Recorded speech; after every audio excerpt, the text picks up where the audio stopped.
आज साधारण निर्वाचन द्वितीय पर्याय मतदान 13टी राज्यर 88 आसन में आरंभ होइछि मतदान।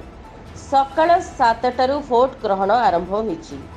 कर्णाटक 14, राजस्थान 13, उत्तर प्रदेश 8, महाराष्ट्र 8, मध्य प्रदेश 7, बिहार 5, आसाम 5, छत्तीसगढ़ 3, पश्चिम बंगर 3 और मणिपुर, त्रिपुरा और जम्मू काश्मीर गोटे लेखाएं आसन पर सकाळु मतदान चली। यह भितर रही केरल समस्त 20टी जाक सीट।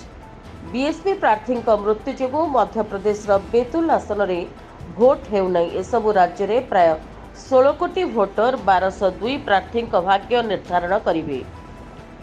मतदान लगी 1,67,000 पोलिंग बूथ व्यवस्था करा जायछि। आज मतदान हेउथुबा राज्य गुड़िकरे सुरक्षा व्यवस्था बढ़ाई दिया जायछि। नक्सल उपद्रुत और संवेदनशील अंचल उपरे स्वतंत्र फोकस दिया जायछि। आजिर भोट पर केरल, राजस्थान और त्रिपुरा रे निर्वाचन सरीजिबो। मे 7 तारिख रे 94टी सीट रे हेबो तृतीय पर्याय भोट ग्रहण। पूर्वरु गत 19 तारिख रे प्रथम पर्याय रे 102टी लोकसभा आसन रे मतदान होई सारिछि।